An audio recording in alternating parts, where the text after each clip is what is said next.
car owners, tracks to its roster at an ever-increasing rate. And they've been staging some excellent shows at many strips across the country. When we found out they were bringing a full complement of their funny cars and nitro fuelers to Great Lakes Dragway, we decided to head for Union Grove, Wisconsin, and take a look.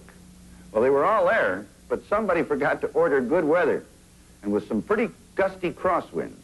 Well, these drivers had their problems aplenty.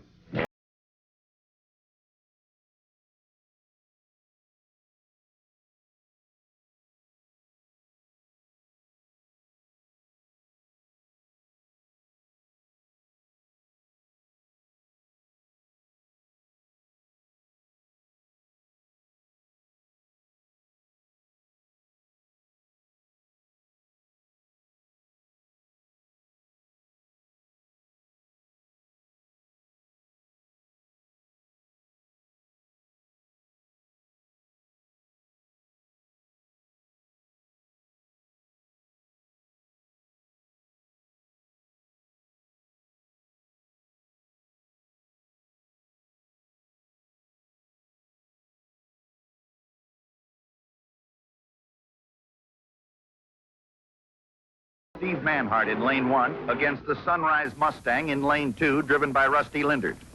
With both cars ready for the run, Manhart began leaking fluid on the track, was disqualified, and the Sunrise Mustang made a lonesome run with an ET of 11.38.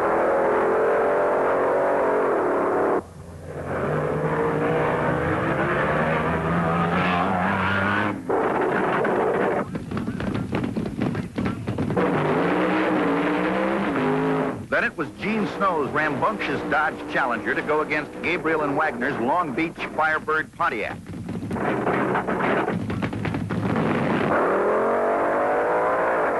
Terry Pringle is the boy driving Gene Snow's car, and looks like he was shot out of a cannon. He sizzles out a winning ET of 8.59.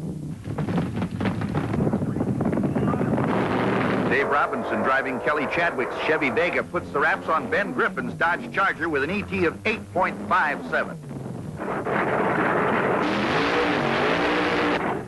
Then Fred Mandeline's Camaro met up with the Chapman Barracuda, driven by John Blasing. The Barracuda veers across the center line, while Fred Mandeline puts his Camaro through the traps with a winning ET of 8.55 seconds.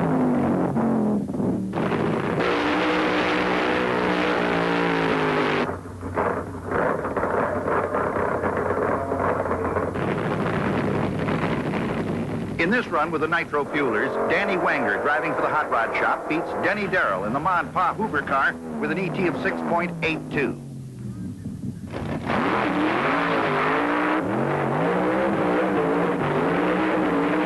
Now it's Dick Shawfrank in lane 1 against Lee Austin, lane 2.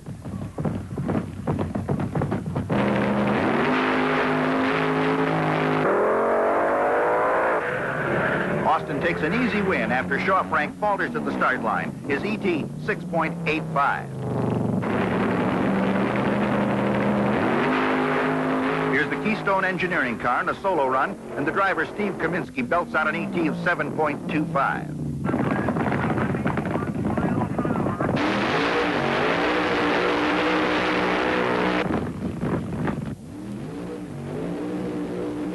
There was some confusion about Gene Snow's first run against Gabriel and Wagner's Firebird, so it's a rematch.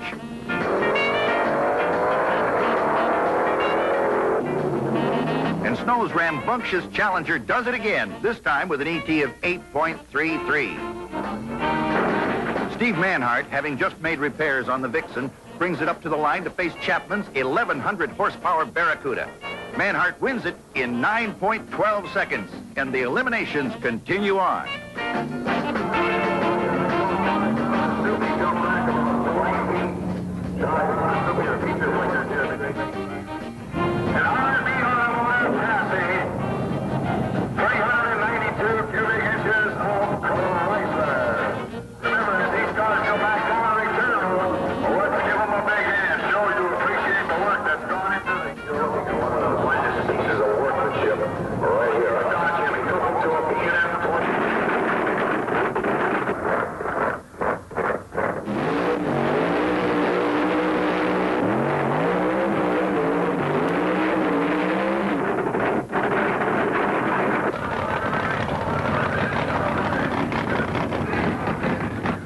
Kelly Chadwick's Vega has been hot all afternoon, but a bad hole shot and high crosswinds caused him to lose this one to Ben Griffin, 7.82 to Chadwick's 8.33.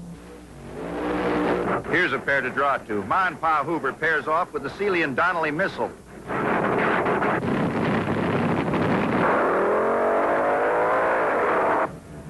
Both cars get off beautifully, but Denny Darrell gets there first in the Ma and Pa car with an ET of 6.81. Lee Austin loses power before the green light hits, and Shaw Frank makes it a solo run in 8.78 seconds.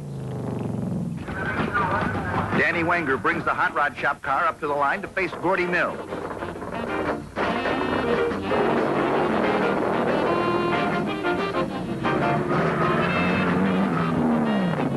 Danny is running today, and the Hot Rod boys chalk up another win.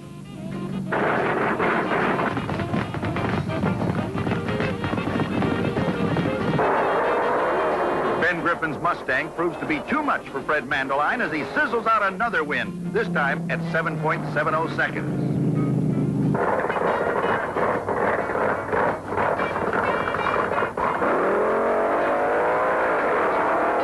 On this run, Gene Snow's rambunctious Dodge has no takers, and he solos it out with an ET of 8.20.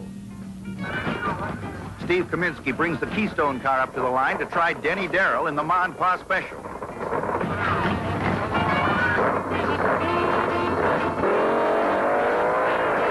The Keystone car blows halfway down, and Denny puts the Ma and Pa Hoover through the trap with an easy win.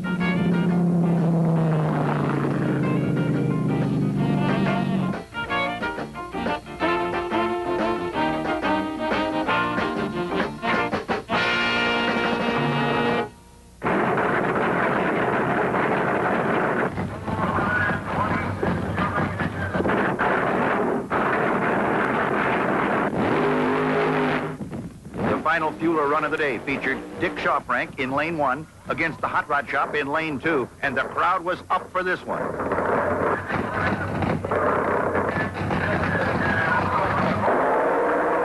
Danny Wenger streaks down the quarter mile, and the Hot Rod Shop grabs their 4th win of the day to make it a clean sweep.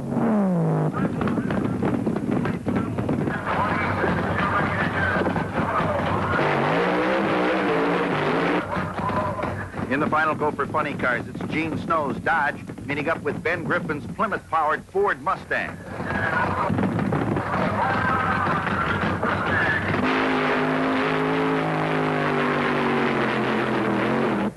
Griffin puts the rambunctious Challenger on the trailer with a winning ET of 7.63.